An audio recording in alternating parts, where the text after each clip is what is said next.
Thank you. I'm Joseph Gitahi, also from Chair of Geoinformatics here at TU Munich.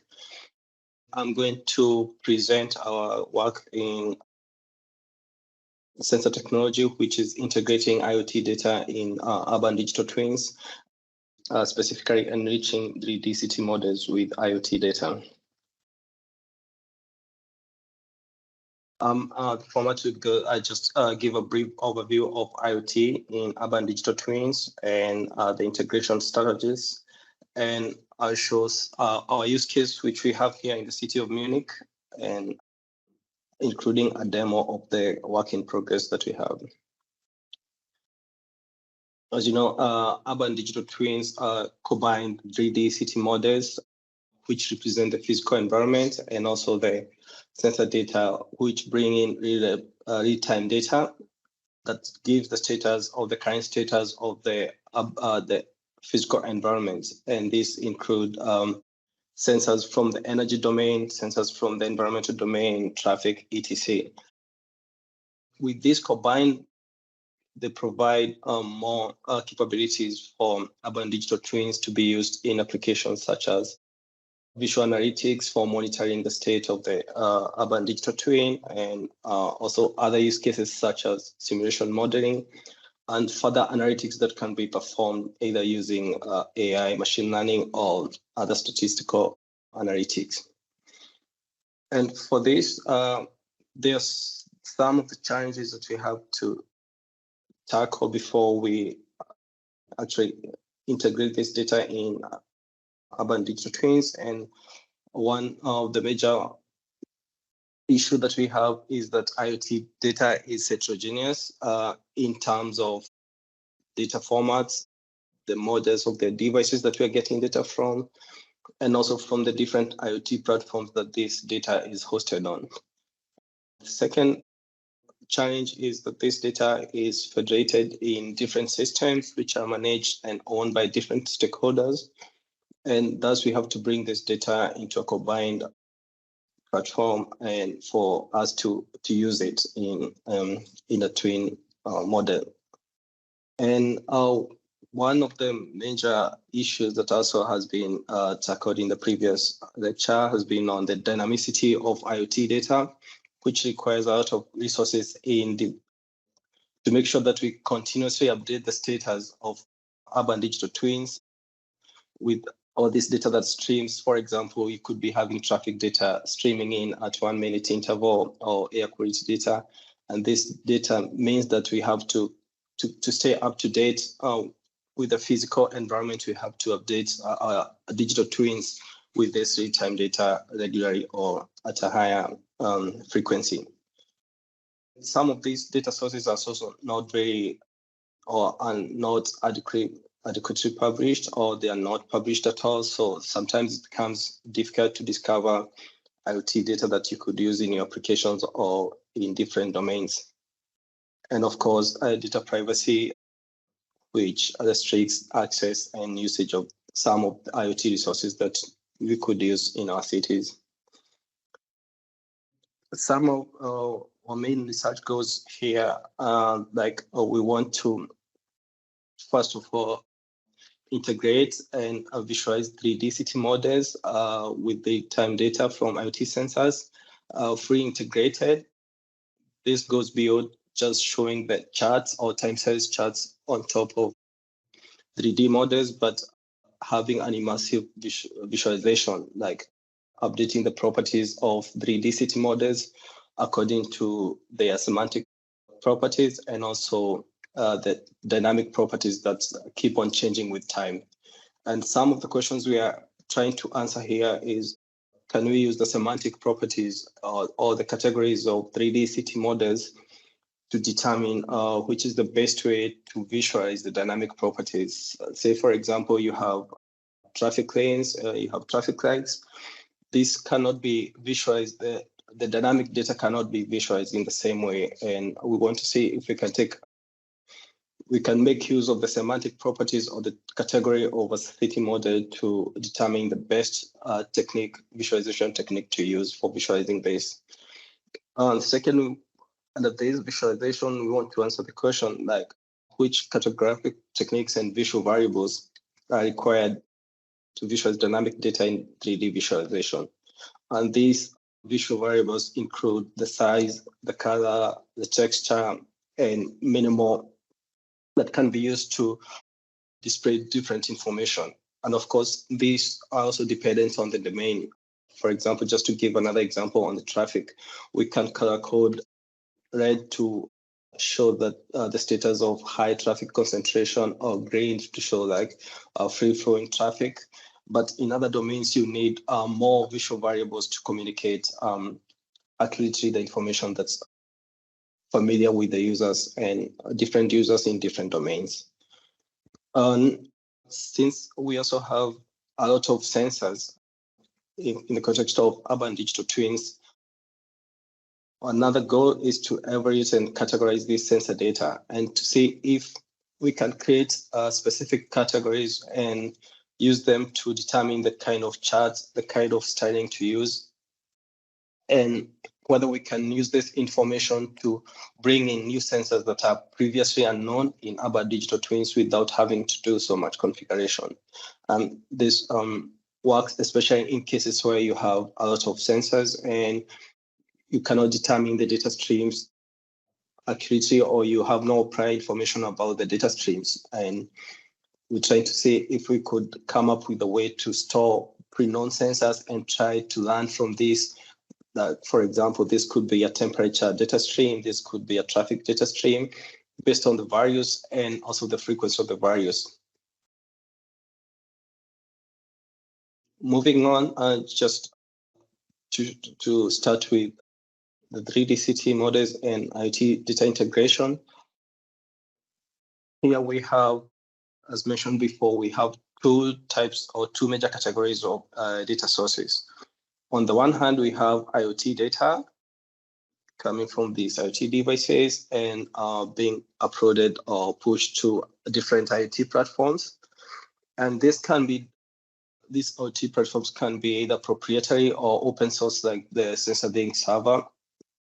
And this data can be visualized in charts and dashboards, open source dashboards like Grafana, or even proprietary like Tableau or Power BI. And on the other hand, we have 3D city models, which represent the physical environment. And these can also be visualized using different clients. Here at ToomGI, we have the 3D CityDB web clients, which can be used to visualize city models or city objects. And also in the master portal, you can also visualize 3D data. And master portal and 3D CityDB in this example are based on Cesium.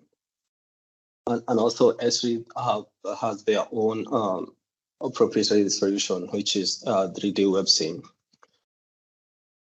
This brings the question, wouldn't it be nice to have all this data visualized in the same graph without, in the same screen or the same dashboard, without the user having to have two streams or two streams of data to follow?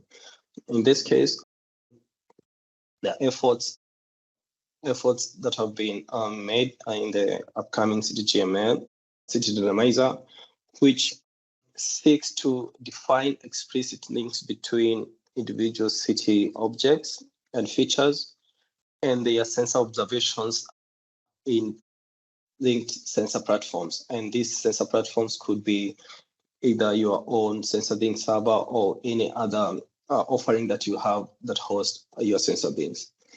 And by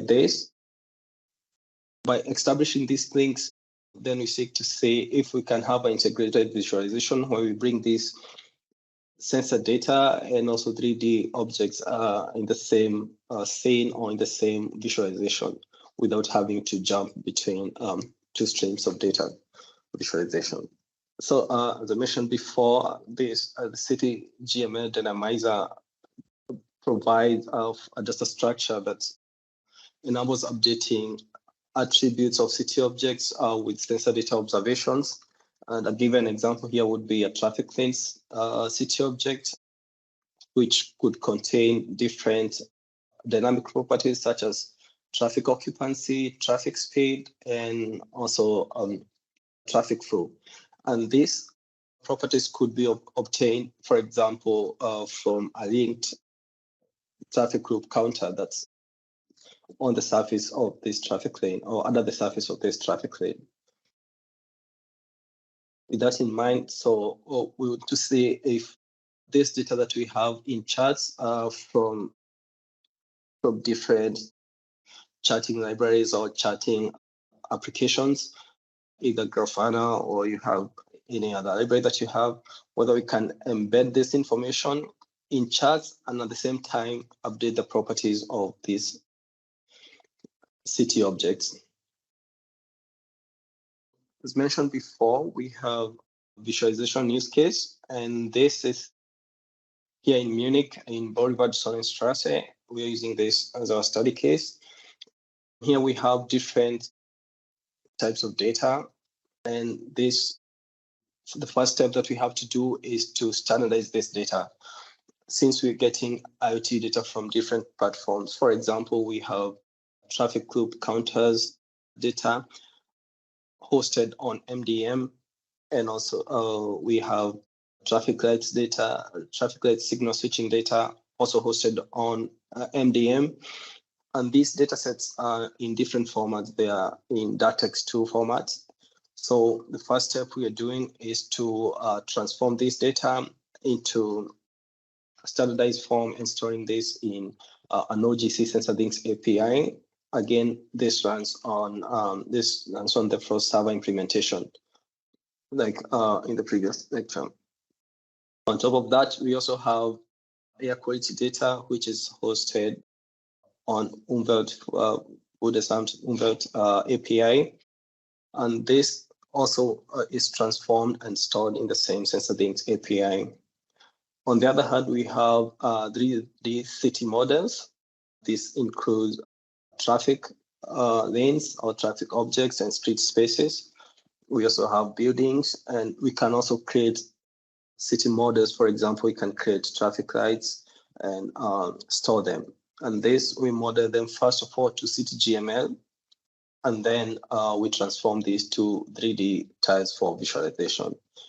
And now with these two types or two categories of data transformed and in OGC compliant standards, we seek to use this for different applications. And for us, it's the visualization use case that we are starting with. As for the tools that we are using, we're using Cesium JavaScript library, which is open source and well known for 3D geospatial data visualization. And as of now, it's used in many applications and in many urban digital twins efforts, and also in Master Portal, they're using also, it's being used here. And it also supports modern web development frameworks like React, JS, Angular. And on top of that, it has very good support and it's being developed regularly with very regular updates. As for the 3D data format, we're using 3D tiles, which is suitable for streaming and rendering massive 3D geospatial data. And on top of that, supports customizations in terms of styling, and also the 3D tiles implementation by Cesium presents other opportunities to interact with 3D tiles objects, either using event-based updates, such as you could be clicking, you could be updating with a function. And this with this 3D tiles and Cesium, we create a workflow whereby we update the properties of 3D city objects with dynamic data from SensorDynx server. And this will be shown in the next slides. The other reason as to why we're using these 3D tiles is also with the upcoming the proposed next generation 3D tiles next. There are more capabilities and more improvements that we could use and we could integrate into our workflow.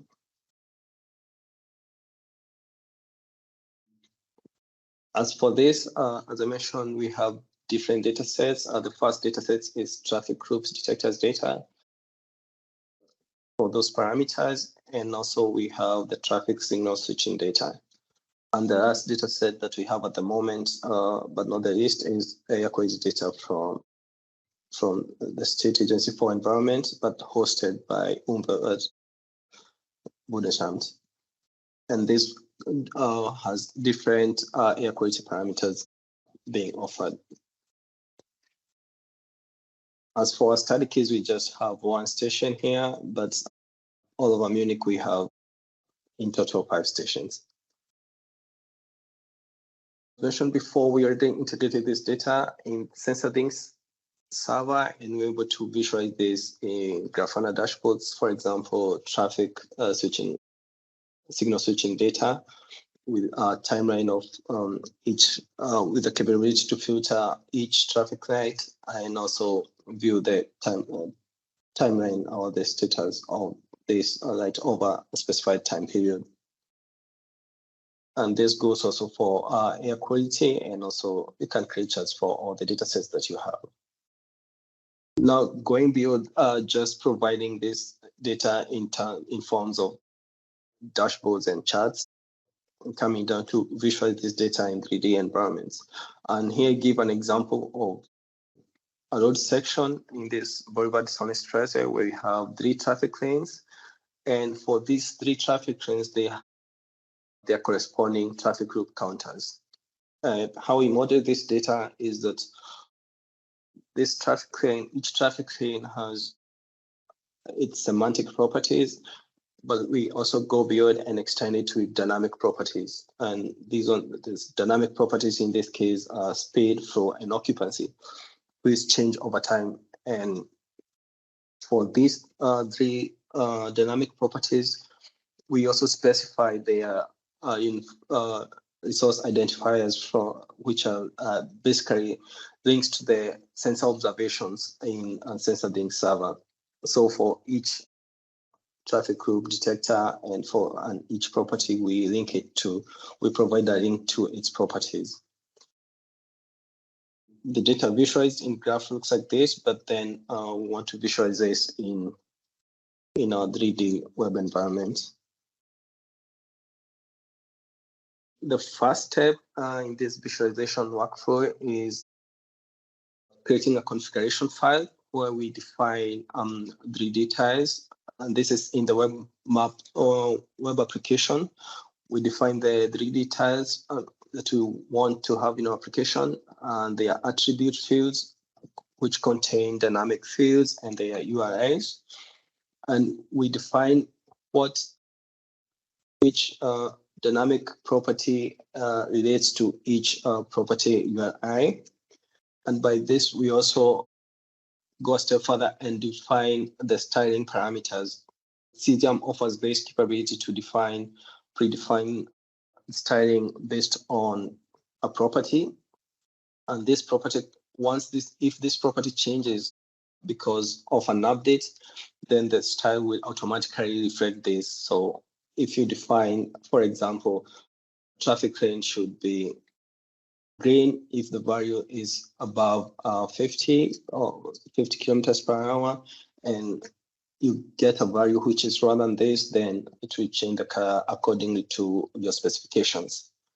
And this is the configuration step. And the second step is in the application, we load these 3D tiles and their respective configurations. And once this is loaded, then we fetch and store the dynamic properties from the SensorDyncs API server. Now, from Cesium, you have the time slider, and we use this time slider to filter the dynamic properties per feature and per property based on the nearest timestamp or the last observation from the current timestamp. And then for this, after filtering this, then we update each feature with its dynamic properties at that current timestamp. And the styling automatically, using the predefined style, we just give the styling property to the visualized 3D CT object. And also on top of that, we also create time series chart on the web application. So you have both the properties injected or hydrated into the 3D city object, and at the same time you have a chart showing all this data over time. And I think I just show you a short demo. So here are the 3 traffic lanes that I showed from our previous slide. And as you can see, they have different colors which correspond to this traffic occupancy. We're using traffic occupancy to style them. So if, for example, this one, if it's yellow, then it means that the traffic occupancy must be above 10, and which is shown here. As you can see, this is provided here. And using this time slider, you can also move the time slider and update the properties of this. And as you can see, their colors are changing.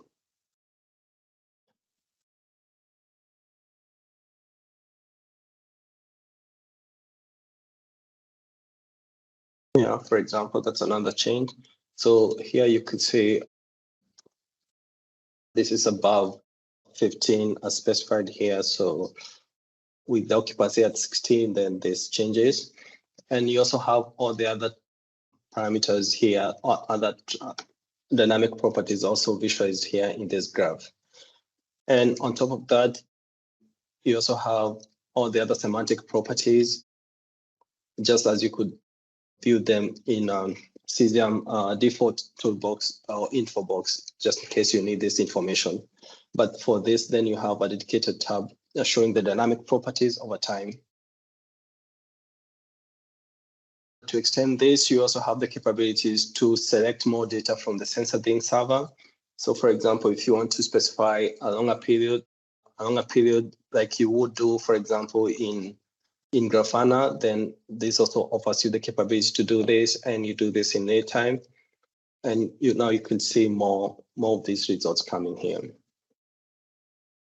As I mentioned before, we're also working to have more styling parameters or visual styling parameters depending on the domain, and also depending on the type of city object that we are showing. Here I have one air quality station. We have one air quality station here. This is not the best visualization, but this is something we are testing with this. And for this, we have different parameters. For example, we have the AQI, particulate matter, but also others like NO2 and SO2. But this shows that you could have, in one scene, you could have all these city objects with their different dynamic properties and update them using this time slider by fetching data from predefined SensorThings server or any other server that you might want to use. That's it for the short demo. I just go back to the presentation. So from our preliminary results, we're able to show that Cesium JavaScript library and 3D tiles format used in combination offer the functionalities that are capable to visualize dynamic data and update this in the scene. This visualization workflow, since it works, is built on top of Cesium.js. It means that other clients that use Cesium.js could also integrate this workflow into their systems and have this working and updating the properties. The ongoing work is to extend the visualization experiment to cover different city objects, different styling, and also different sensor data types. And also further research on the different cartographic techniques and visual variables that fit in different domains. So for example, in traffic domain, in environmental domain, which ones best suited to visualize this data. As from, I think, to implement like an MQTT of our WebSockets to update this data automatically as it comes. And this will, of course, be very important when we start visualizing the traffic rights data, because this changes every 1 minute. And we would like to have another digital twin viewer that updates with real-time data once it comes without user interaction. And with that, I finish my presentation. Thank you for listening.